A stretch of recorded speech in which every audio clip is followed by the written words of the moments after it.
Good morning, dear students. I am Mahendra. Welcome again in MGGS Maths classes. In previous class, we were discussing about exercise 2.2, in which we were discussed about question number 6 to 10. In this class, we will discuss, we will study, we will teach about question number 11. अभी तक हम exercise 2.2 के question number 10 तक discuss कर चुके हैं। आज हम क्लास में बात करने वाले हैं क्वेश्चन नंबर 11 और उससे आगे की। Question number 11 is Baichung's father is 26 year younger than Baichung's grandfather and 29 years older than Baichung's. Very good question, बहुत अच्छा क्वेश्चन है। Sum of their ages is 135 years, find their ages. बहुत अच्छा क्वेश्चन है, समझते हैं क्वेश्चन को। पहले क्या कह रहा है, बाईचुंग्स नाम का कोई लड़का है, बाईचुंग्स फादर, उसके पिताजी बाईचुंग्स के फादर 20 ईयर यंगर देन का मतलब होता है, क्या होता है भाई यंगर देन का मतलब? यंगर देन का मतलब आप ले सकते हो लेस देन। यंगर देन का मतलब होता है छोटा, यंगर का मतलब क्या होता है? छोटा, ठीक है। बाईचुंग्स फादर ग्रैंडफादर, बाईचुंग्स के जो पिताजी है, बाईचुंग्स के जो फादर है, पापा है, वो उसके ग्रैंडफादर यानी दादाजी से 26 ईयर, कितने छोटे हैं? 26 ईयर छोटे हैं। बाईचुंग्स के फादर उसके दादाजी से कितने छोटे हैं? 26 ईयर, ठीक है भाई। आगे बात करते हैं। एंड 29 ईयर ओल्डर देन का मतलब होता है मोर देन। ओल्डर का मतलब मोर देन यानी कि ज़्यादा। 29 ईयर मोर देन या ओल्डर देन बाईचुंग्स। बाईचुंग के पिताजी उसके दादाजी से तो 26 साल छोटे हैं और बाईचुंग से 29 ईयर क्या है? बड़े हैं। तो आपको क्या फाइंड करना है? और देयर का सम ऑफ देयर एज इज 135, उनकी तीनों की एज फाइंड करनी। क्वेश्चन आपको समझ में आ गया होगा, एक बार वापस समझा देता हूँ। बाईचुंग के पिताजी उसके दादाजी से 26 साल यानी 26 ईयर छोटे हैं और बाईचुंग से 29 ईयर बड़े हैं। ओल्डर देन का मतलब बड़े, यंगर देन का मतलब छोटे, और तीनों की जो एज का सम है वो कितना है? 135 ईयर है। अब हमें इन तीनों की एज क्या करनी है? फाइंड करनी है, ठीक है भाई। हमें तीनों की एज नहीं पता, ना तो बाईचुंग के फादर की एज पता है, ना ग्रैंडफादर की एज पता है, ना ही बाईचुंग की एज पता है। तो जब इस तरह के जो क्वेश्चन आए तो हमें क्या करना है? सबसे पहले हमें एज्यूम करनी है किसी एक की एज। किसकी एज को एज्यूम करेंगे? एज्यूम किसको कर सकते हैं? जो सबसे छोटा हो। हमेशा एज्यूम उस चीज़ को किया जाता है जो सबसे छोटा होता है। तो यहाँ इन तीनों में से सबसे छोटा कौन होगा? बाईचुंग होगा। तो हम बाईचुंग की एज को क्या कर लेंगे? एज्यूम कर लेंगे। लेट्स सॉल्यूशन देखते हैं इसका हम। तो सबसे पहले let's Baichung's age be x year. हमने ले लिया कि जो बाईचुंग की एज है वो कितनी है? एक्स ईयर है, ठीक है भाई। अब बाईचुंग की एज का जो रिलेशन है वो किससे है? इसके फादर से है, ठीक है। जब बाईचुंग की एज कितनी है? एक्स ईयर है, तो बाईचुंग के फादर की एज कितनी होगी? कंडीशन में दे रखा ना, 29 year more than. 29 year more than का मतलब है कि बाईचुंग की एज से वो 29 ईयर क्या है? बड़े हैं। तो उसके फादर की एज क्या हो गई? Father's age be. अगर if Baichung is X year, अगर बाईचुंग की एज एक्स ईयर है तो उसके पिताजी की एज उससे 29 ईयर ज़्यादा है, ओल्डर देन है। तो ज़्यादा का मतलब, ओल्डर देन का मतलब क्या होता है? प्लस, तो 29 ईयर। तो उसके फादर की एज क्या होगी? 29 ईयर्स ज़्यादा हो गई। अब बात करते हैं ग्रैंडफादर की एज की। ग्रैंडफादर्स एज, ठीक है भाई। हाँ, फादर की एज है एक्स प्लस 29। फादर की एज कितनी है? एक्स प्लस 29, मतलब फादर की एज है एक्स प्लस 29। अब यहाँ क्वेश्चन में दिया हुआ है कि उसके पिताजी 26 साल छोटे हैं, किससे? दादाजी से। इसका मतलब अगर उल्टा ले हुए हैं तो दादाजी पिताजी से क्या है? 26 ईयर बड़े। भैया अगर पिताजी की एज 25 ईयर है, पिताजी की एज मतलब फादर की एज कितनी है 25 ईयर है, तो दादाजी की एज क्या होगी 25 प्लस 26, क्योंकि 26 ईयर क्या है छोटे हैं ना।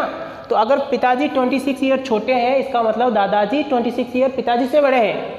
ठीक है भाई, तो यहाँ पे क्या हो जाएगा x plus 29 father's age plus 26, then this is the age of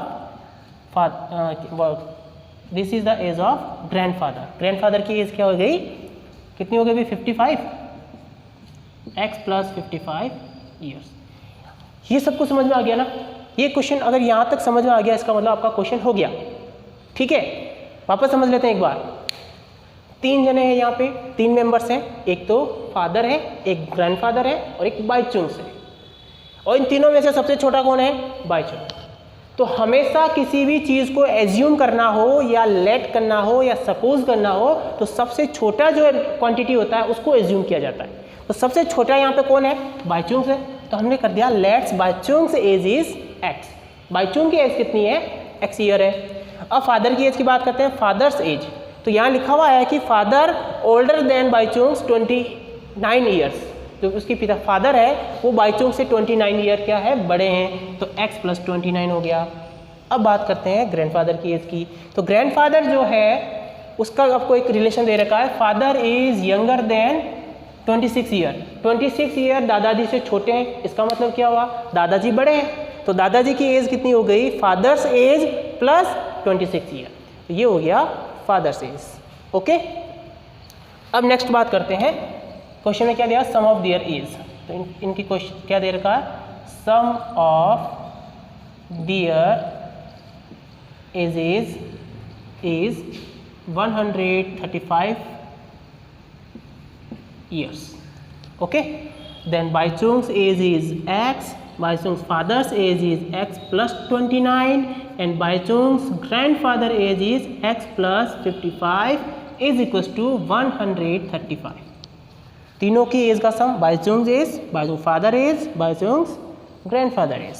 okay, x plus x, like terms को ऐड कर लेते हैं, इधर हो गया 3x।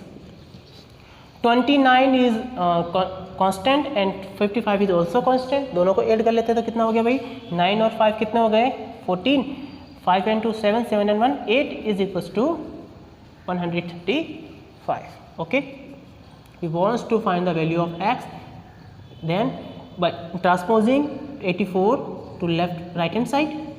राइट हैंड साइड में 84 का क्या करेंगे हम ट्रांसपोज करेंगे, ट्रांसफर करेंगे, तो माइनस करो कितना आ जाएगा भाई 5 में से 1 और 13 minus 8 is what, 13 minus 8 is 5। ठीक है, we want to find the value of x, and 3 कहाँ जाएगा डिवाइड में, कैंसिल आउट करेंगे तो कितना आ जाएगा 17। तो x की वैल्यू कितनी आ गई आपके पास, x की वैल्यू आ गई आपके पास 17। अब हमें फाइंड करनी है बाईचुंग्स एज। तो बाईचुंग्स एज कितनी हो गई, बाईचुंग्स एज, बाईचुंग की एज क्या है x है, और x ही क्या हो गया 17 ईयर, तो बाईचुंग्स की एज कितनी आ गई 17 ईयर। अब बात करते हैं फादर की एज की। तो फादर्स एज और फादर्स एज कितनी है x प्लस 29, ये रहा x प्लस 29। तो x की जगह वैल्यू पुट कर देंगे 17 प्लस 29, तो फादर की एज कितनी आ गई भाई, करना तो 29 से इसको प्लस 46 ईयर्स। अब कौन रह गए grandfather, grandfathers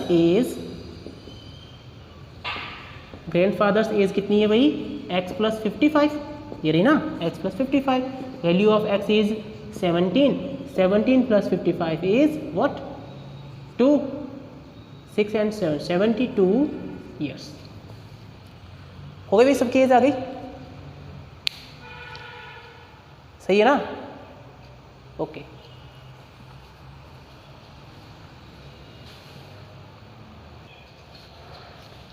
next question is question number 12, and question number 12 is 15 years from now Ravi's age will be 4 times his present age।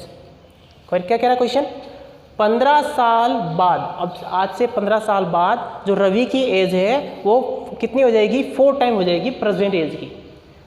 Let's, अगर प्रेजेंट एज उसकी कितनी है 7 ईयर है, कितनी है 7 ईयर है, ठीक है। तो 15 ईयर बाद क्या हो जाएगा, ये एज 4 टाइम हो जाएगी। 15 ईयर बाद क्या हो जाएगी, 4 टाइम हो जाएगी।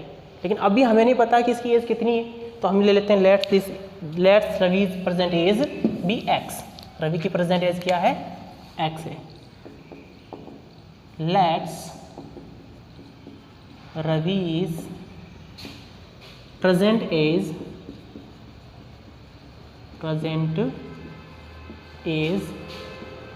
B x year. अभी रवि की एज कितनी है, एक्स ईयर है। तो आफ्टर 15 ईयर, या फिर ऐसे लिख सकते हो 15 years from now, 15 years from now Ravi's age. अब से 15 साल बाद रवि की एज क्या होगी, Ravi's age be x plus 15। अभी मैंने आपको बताया कि अगर अभी आप 7 साल के हो, 7 ईयर के हो, तो आफ्टर 15 ईयर कितना हो जाएगा, आफ्टर 15 ईयर का मतलब होता है प्लस 15, ठीक है। और 15 ईयर अगो का मतलब 15 साल पहले, अगर अगो आता है तो क्या आएगा, माइनस आएगा। और फ्रॉम नाउ या फिर आफ्टर 15 ईयर, तो यह यहाँ पे क्या आएगा, प्लस आएगा। तो 15 साल बाद रवि की एज कितनी हो जाएगी, x plus. According to question, according to question क्या होगा, from 15 year from now Ravi's age will be 4 time. कितने टाइम हो जाएगी, 4 टाइम।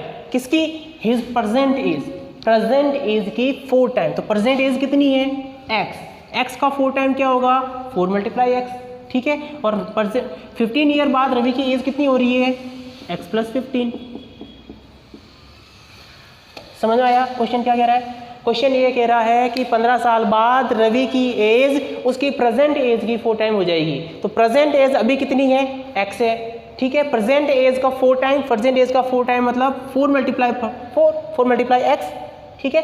और 15 ईयर बाद में रवि की एज है कितनी, एक्स प्लस 15। तो 4x इक्वल्स टू 15, ठीक है, एक्स प्लस 15। तो फाइंड कर लेते हैं transpose x in left side, x का ट्रांसपोज करेंगे लेफ्ट साइड में, कितना हो गया 3x equals to 15 and the value of x is 15/3, ठीक है, इज इक्वल्स टू 5 ईयर्स। तो प्रेजेंट एज कितनी है रवि की, 5 ईयर है, क्योंकि x क्या है, x ही तो है उसकी प्रेजेंट एज क्या है x, और x कितना है 5 ईयर्स। समझ आ गई भाई, बहुत आसान सा क्वेश्चन था ये, तो आपने कर लिया होगा, जल्दी कर लो फटाफट। Okay dear students, now we will discuss about question number 14.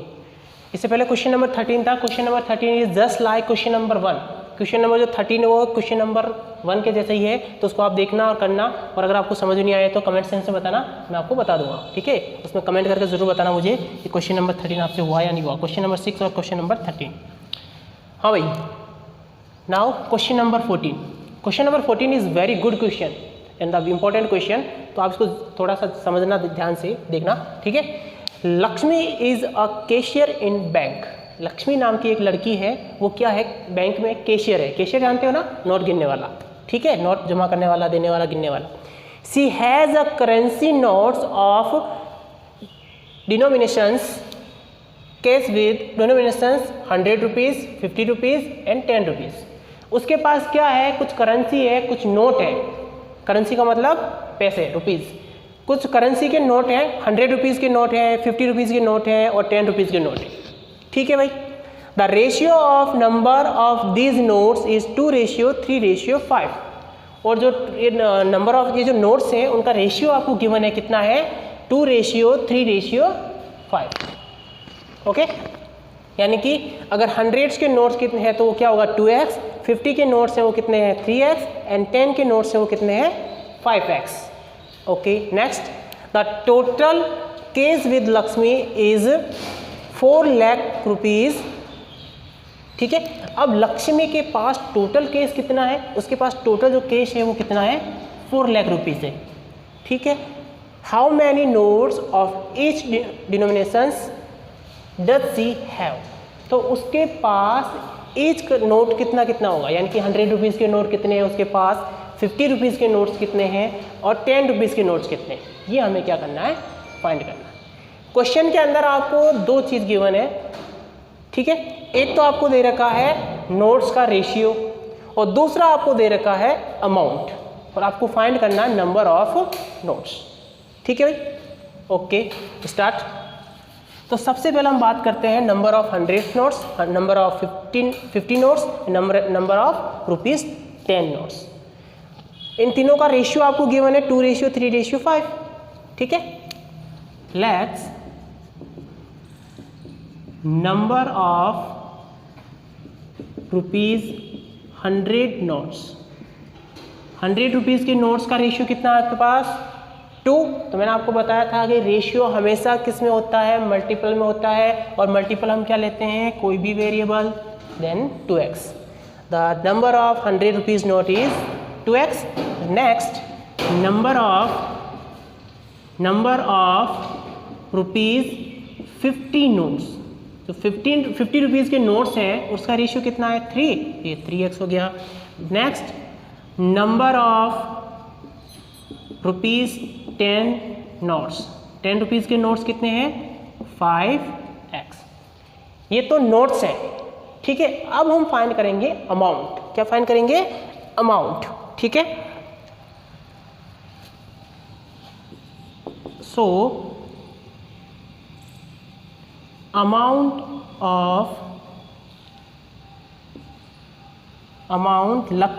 Of notes Lakshmi, amount of money लिख लो, amount of money Lakshmi has, Lakshmi के पास अमाउंट ऑफ मनी कितनी होगी।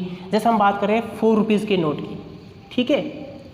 अगर हमारे पास 100 रुपीज़ के कितने नोट हैं 4 हैं, 100 रुपीज़ के कितने नोट हैं तो 4, इसका मतलब हमारे पास कितने रुपए हैं 400। ऐसे मान लो अगर 50 रुपीज़ के हमारे पास कितने नोट हैं 6, तो हमारे पास कितना है भाई 300। समझ में आ रहा है ना। यानी कि नंबर ऑफ नोट्स को उस अमाउंट से मल्टीप्लाई करने पर हमारे पास टोटल अमाउंट आ जाता है। यहाँ पे हमारे पास 100 रुपीज़ के कितने नोट हैं 2x, तो 100 मल्टीप्लाई 2x, 100 मल्टीप्लाई 2x, यानी कि 100 रुपीज़ का अमाउंट कितना होगा हमारे पास 200x। ऐसे जैसे अगर 50 रुपीज़ की बात करें हम, तो 50 रुपीज़ के कितने नोट हैं हमारे पास, 50 रुपीज़ के नोट से हमारे पास 3x, तो 15 3 50, 5 3 15 0 150x। ऐसे जैसे अगर 10 रुपीज़ की बात करें तो 10 रुपीज़ के कितने नोट हैं हमारे पास, 10 रुपीज़ के नोट से हमारे पास 5x, तो कितना हो गया 10 मल्टीप्लाई 5 यानी कि 50x। ये जो चीज़ है ये है नंबर ऑफ नोट्स, यानी कि 100 रुपीज़ के 2x नोट्स हैं, 50 रुपीज़ के 3x नोट्स हैं, 10 रुपीज़ के 5x नोट्स हैं। और ये जो है क्वांटिटी है ये है अमाउंट, यानी कि अगर 100 रुपीज़ के 2 नोट है तो 200 रुपीज़ होंगे हमारे पास, 100 रुपीज़ के 3 नोट है तो 150 रुपीज़ होंगे हमारे पास, 10 रुपीज़ के अगर 5 नोट्स है तो 50 रुपीज़ होंगे हमारे पास। लेकिन ये रेशियोज में दे रखा है तो इसको साथ में क्या आ रहा है एक्स आ रहा है, ठीक है भाई। आगे बात करते हैं।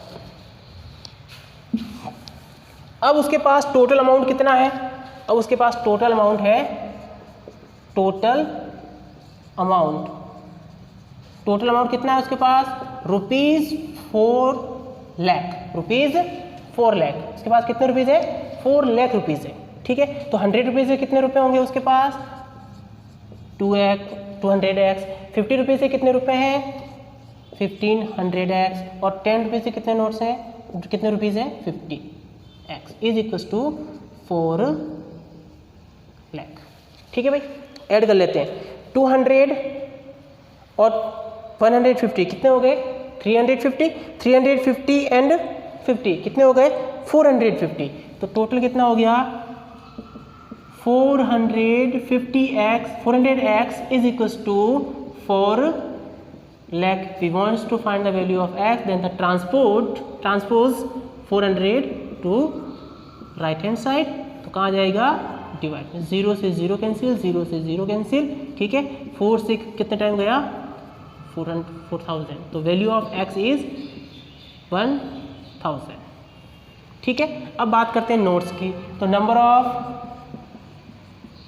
100 rupees notes, 100 rupees notes, number of 100 rupees notes कितने हमारे पास 2x, तो यहाँ हो जाएगा 2x, यानी कि 2 मल्टीप्लाई 1000 यानी कि 2000 नोट। 100 रुपीज़ के कितने नोट्स होंगे? 2000। ऐसे कैसे? Number of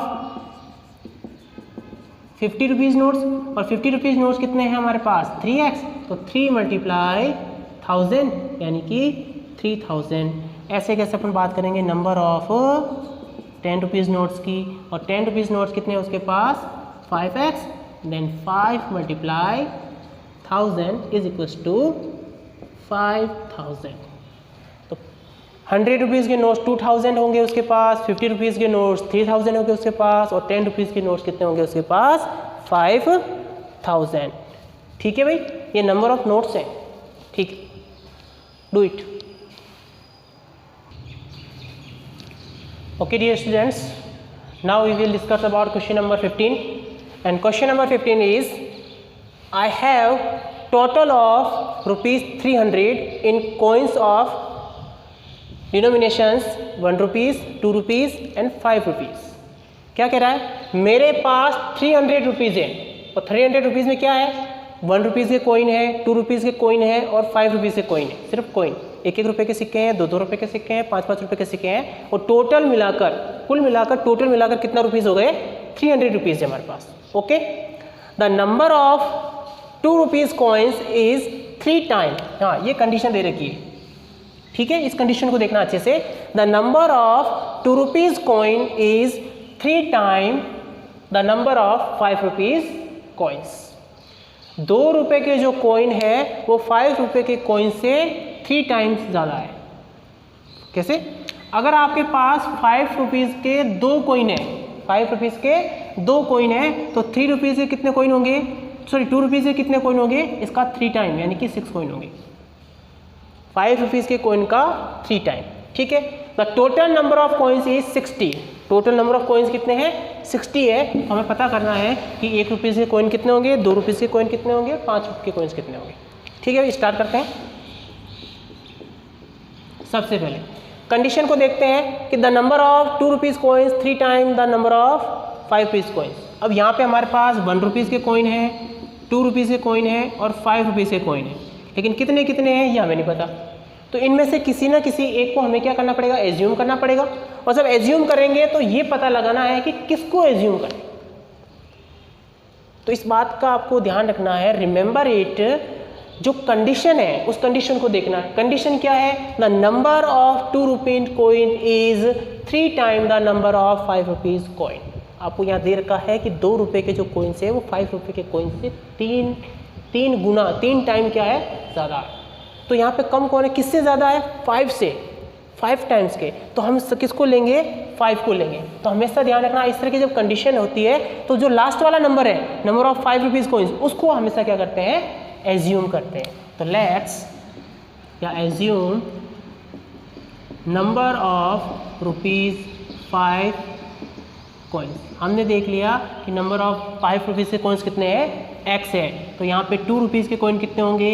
number of rupees 2 coins. अभी मैंने आपको बताया था कि 5 रुपीज़ का कॉइन्स अगर 2 है तो 2 रुपीज़ का कॉइन कितना होगा? इसका 3 टाइम मल्टीप्लाई 3। अब 5 रुपीज़ का कॉइन कितना है? x है। तो 2 रुपीज़ का कॉइन क्या होगा? x मल्टीप्लाई 3 यानी कितना होगा? 3x। ओके, हमें पता चल गया है कि 5 रुपीज़ का कॉइन x है, 2 रुपीज़ का कॉइन 3x है। अब पीछे कौन बच गया? 1 रुपीज़। और टोटल कॉइन्स कितने हैं? टोटल कॉइन्स हैं आपके पास 160। अब एक बात बताना, ठीक है, आपके पास क्या है? 10 कॉइन्स है। कितने? वो एक एग्जांपल बता रहा हूँ। आपके पास कितने हैं? 10 कॉइन्स है। इसके अंदर आपके पास 1 रुपये का कॉइन भी है, 2 रुपये का कॉइन भी है और 5 रुपये का कॉइन भी है। ठीक है, अब 5 रुपीज़ का आपके पास 1 कॉइन है और 2 रुपीज़ के आपके पास 3 कॉइन्स हैं। तो 1 रुपीज़ के कितने कॉइन होंगे आपके पास? बट हमारे पास टोटल कितने कॉइन है? 10।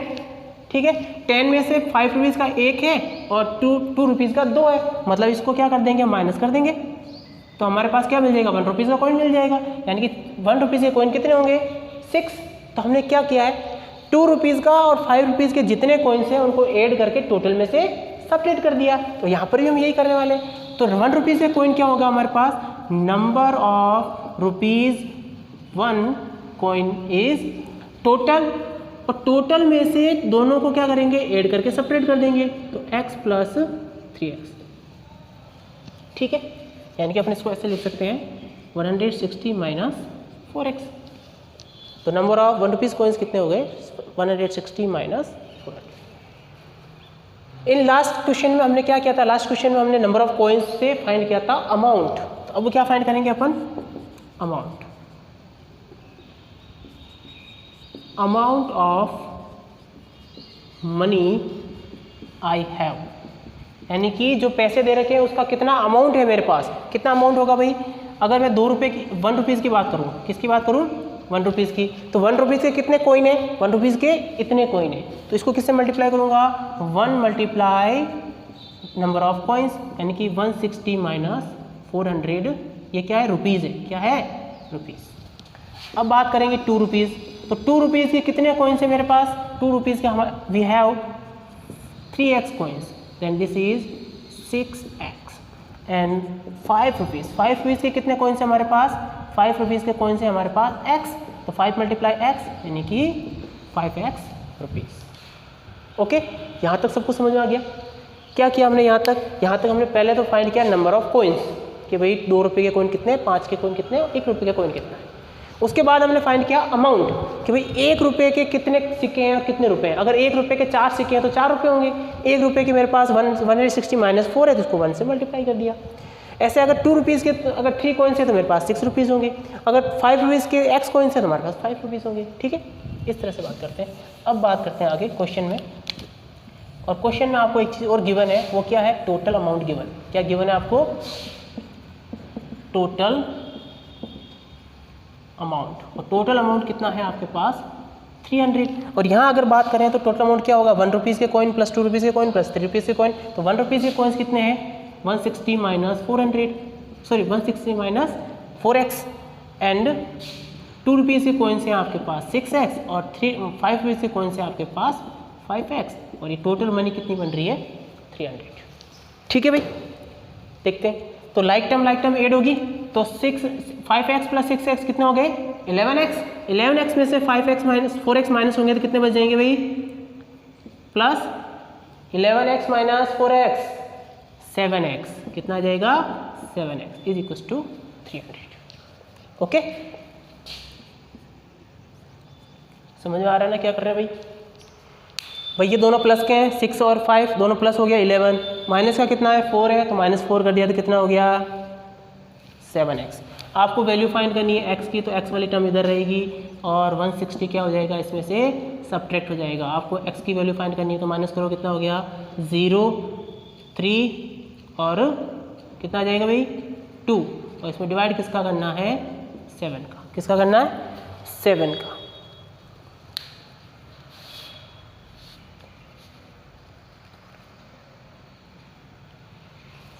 ठीक है, इसको सब्ट्रैक्ट करना, देखा क्या आ रहा है सब्ट्रैक्ट करने पर भाई 0, 4, 1 140। ठीक है, सब्ट्रैक्ट करेंगे कितना आ जाएगा भाई 20। x की वैल्यू कितनी आ गई 20। तो number of 1 rupees coins, number of 1 rupees coin क्या होगा 160 माइनस 4x, और 160 माइनस 4 मल्टीप्लाई 20 कितना हो गया 160 माइनस 80, यानी कितना आ गए 80। 1 रुपये के कॉइन कितने होंगे 80। ऐसे कैसे हम बात करने वाले हैं किसकी, number of 2 rupees coins, number of rupees 2 coins कितना होगा भाई, नंबर ऑफ 2 रुपीज़ कॉइन्स कितने हैं हमारे पास, 2 रुपीज़ के कॉइन्स है हमारे पास 3x, कितना है 3x, तो 3 मल्टीप्लाई 20 तो कितना होगा 60। और ऐसे कैसे हम बात करने वाले किसकी 5 रुपीज़ के कॉइन की, और 5 रुपीज़ के कॉइन कितने हैं x, तो कितना हो गया 20। ठीक है, ऐड कर लेके देख लो 160 आ रहा है। तो ये थोड़ा सा अच्छा क्वेश्चन है, इसको अच्छे से देखना वापस, है ना। समझ में नहीं आए तो आप मुझे कमेंट सेक्शन में बताना कितना नहीं आया, अगर समझ आ जाए तो बहुत बढ़िया। Okay dear students, now we will discuss about last question of this exercise and the very good question. अब हम इस एक्सरसाइज का लास्ट क्वेश्चन डिस्कस कर रहे हैं, और लास्ट क्वेश्चन है question number 16। Question number 16 is the organisers of an essay competition decide that a winner is competition gets a prize of rupees 100 and participant who does not win gets a prize of rupees 25. The total prize money is 3000 rupees. Find the number of winners if total number of participants is 63. Question में क्या कह रहा है आपसे, organisers of an essay competition decide, एक ऐसे competition क्या हो रहा है, ऑर्गेनाइज हो रहा है, और उसके जो ऑर्गेनाइजर्स है उन्होंने क्या डिसाइड किया है, उन्होंने डिसाइड किया जो विनर होगा, विनर को कितने रुपीज़ मिलेंगे, 100 रुपीज़, विनर को कितने रुपीज़ मिलेंगे, 100 रुपीज़, और जो विनर नहीं होगा उसको कितने रुपीज़ मिलेंगे, 25 रुपीज़। यानी कि जीतने वाले को भी मिलेंगे और हारने वाले को भी मिलेंगे। जीतने वाले को तो मिलेंगे 100 रुपये और हारने वाले को मिलेंगे 25 रुपीज़, ठीक है। और टोटल कितने रुपीज़ हैं उसके, मनी प्राइस कितनी है, टोटल 3000 है। अब इस 3000 को ही क्या करेंगे, डिस्ट्रीब्यूट करेंगे। हमें क्या करना है, नंबर ऑफ विनर्स फाइंड करना है, और टोटल पार्टिसिपेंट कितने हैं, 63 है। कुल मिला के इस कॉम्पिटिशन के अंदर एक विनर नहीं होगा, बहुत सारे विनर होंगे, ठीक है। फर्स्ट विनर नहीं होगा, मतलब एक ही विनर नहीं होगा जिसको इनाम मिलेंगे, बहुत सारे विनर होंगे जिनको इनाम मिलेगा, और विनर को कितने मिलेंगे, 100 रुपीज़, ठीक है। देखते हैं भाई क्वेश्चन। तो सबसे पहले तो आपके पास टोटल पार्टिसिपेंट कितने हैं, टोटल पार्टिसिपेंट्स हैं आपके पास 63, और विनर कितने हैं, और क्या कह सकते हैं, नॉट गेट प्राइज कितने विनर में, ठीक है। तो सबसे पहले अपन मान लेते हैं, let's number of winners be x। हमें नहीं पता कितना है, तो हमने क्या ले लिया, नंबर ऑफ विनर्स कितने हैं, x है, तो ठीक है। तो ऐसे पार्टिसिपेंट को फाइंड कर लेते हैं, number of participants who does not win. तो ऐसे पार्टिसिपेंट कितने हैं जो नहीं जीते हैं मनी, डज नॉट विन। अब देखो भाई, अगर 63 है टोटल कितने हैं, 63 है, और 63 में से मान लो 20 लोग क्या हो गए, विनर हो गए। 20 लोग कितने हो गए, विनर हो गए। तो जो पीछे बचेंगे, जो रिमेनिंग होंगे, वो विनर नहीं होंगे, ठीक है। तो अगर 20 विनर है तो नॉट विनर कितने हो जाएंगे, इसमें से 20 माइनस कर देंगे हम, तो 43 क्या हो जाएंगे, नॉट विनर हो जाएंगे। एम आई राइट। तो टोटल तो है 63, विनर कितने हैं हमारे पास, विनर है x, तो नॉट विनर कितना हो गया, 63 माइनस x। तो जो पार्टिसिपेट कर रहे हैं लेकिन जीत नहीं रहे हैं, वो कितने हो गए, 63 माइनस x। पता चला कैसे, टोटल में से विनर्स को माइनस कर देंगे तो पीछे कौन बचेंगे, नॉट विनर्स, ठीक है। अब बात करते हैं अमाउंट ऑफ मनी की। अमाउंट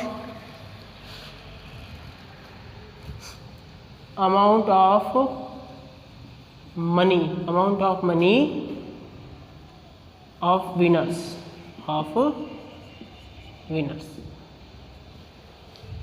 देखो भाई, एक विनर को कितने रुपीस मिल रहे हैं, 100 रुपीज़ मिल रहे हैं। तो दो विनर्स को कितने मिलेंगे, 200। 3 को कितने मिलेंगे, 300। मतलब 100 मल्टीप्लाई 1, 100 मल्टीप्लाई 2, 100 मल्टीप्लाई 3। लेकिन हमारे पास विनर्स कितने हैं, x। तो टोटल मनी कितनी हो जाएगी, 100 मल्टीप्लाई x, यानी कि 100x। ये चीज़ समझ में आ गई। विनर को कितना अमाउंट मिलेगा, एक विनर को 100 रुपीज़ मिलते हैं, और टोटल विनर कितने हैं, x है। तो टोटल विनिंग मनी कितनी हो गई, 100x, ठीक है। ऐसे कैसे, amount of money of not winner, यानी कि जो नहीं जीते हैं उनकी मनी कितनी है, और उसके नंबर ऑफ, उनको मिल रहे हैं 25 रुपीज़। एक जने को कितना मिल रहा है, 25 रुपीज़, और टोटल कितने हैं वो 63 माइनस एक्स। तो कितने हो जाएंगे, इसको मल्टीप्लाई कर लो। 63 का 25 से मल्टीप्लाई करेंगे, 25 3 ज़ा 75, कैरी कितना हो गया 7, और 25 6 ज़ा 157 माइनस 25x। ये हो गई नॉट विनर की मनी। समझ में आ रहा क्या करा मैंने, सबसे पहले हमने नंबर ऑफ विनर्स फाइंड करे, कितने x हैं। नंबर ऑफ नॉट विनर कितने हैं, 63 माइनस एक्स है, क्योंकि टोटल 63 है, उसमें से विनर हटा दिए तो नॉट विनर हो गए। अब विनर्स को कितनी मनी मिल रही है, एक जने को 100 रुपये मिल रहे हैं, तो x जनों को कितना मिलेगा, x मल्टीप्लाई 100। वैसे वैसे नॉट विनर को कितनी मनी मिल रही है, एक नॉट विनर को मिल रहा है 25 रुपीज़, तो टोटल कितने हैं 63 माइनस x, तो मल्टीप्लाई कर दिया तो ये आ गया। अब हमारे पास एक्चुअल मनी कितनी है, यानी कि टोटल मनी कितनी है, टोटल अमाउंट, टोटल अमाउंट है हमारे पास 3000। टोटल अमाउंट कितना है 3000। और टोटल अमाउंट क्या होगा, विनर प्लस नॉट विनर। तो विनर के पास कितना है 100x, नॉट विनर के पास कितना है 1575 minus 25x is equal to 3000। Okay, तो 100x में से 25x, इसके साथ x है ना, तो x माइनस करेंगे कितना बच जाएगा आपके पास, रिमेनिंग 75x। ठीक है, और 1575 का क्या करेंगे, ट्रांसपोज करेंगे लेफ्ट राइट हैंड साइड में, तो माइनस दिस, सब्ट्रैक्ट करो भाई कितना आ रहा है 5 2 4 1, एम आई राइट, 1425। और हमें ये किसके इक्वल है 75x के। आपको वैल्यू किसकी फाइंड करनी है, आपको फाइंड करनी वैल्यू x की, तो 1425 अपॉन 75। ठीक है, क्योंकि 75 कहाँ है मल्टीप्लाई में, उधर का जाएगा डिवाइड। तो करो इसको कितना आ रहा है, तो 75 की टेबल तो हमें लर्न नहीं है, लेकिन 25 की टेबल तो लर्न है ना, क्योंकि 25 की टेबल 75 आता है। तो 25 3 जा 75, और इससे कहे 25 तो 4 टाइम, फिर कितने बच गए भाई यहाँ से 4 क्यों 5 टाइम, फिर रिमेनिंग कितने हो जाएंगे 15 इंटू 17, तो यहाँ कितने टाइम जाएगा 7 टाइम, 3 1 जा 3, और ये कितने टाइम जाएगा 19 टाइम। तो x इज इक्वल टू 90। तो नंबर ऑफ विनर्स कितने हो गए, नंबर ऑफ विनर्स हो गए आपके 19। नंबर ऑफ विनर्स कितने हो गए 19। तो इस तरह से हमारा एक्सरसाइज 2.2 कंप्लीट हो गई है। देखिए आप वीडियो को, वीडियो पसंद आए तो आपको लाइक करना है, सब्सक्राइब करना है, और अगर आपको कोई प्रॉब्लम हो रही है, किसी भी क्वेश्चन में कोई प्रॉब्लम हो रही है, तो आप मुझे कमेंट के सेशन में ज़रूर बताएं कि सर मुझे इस क्वेश्चन में प्रॉब्लम हो रही है, I will solve it. Okay, तब तक के लिए बाय बाय, गुड बाय।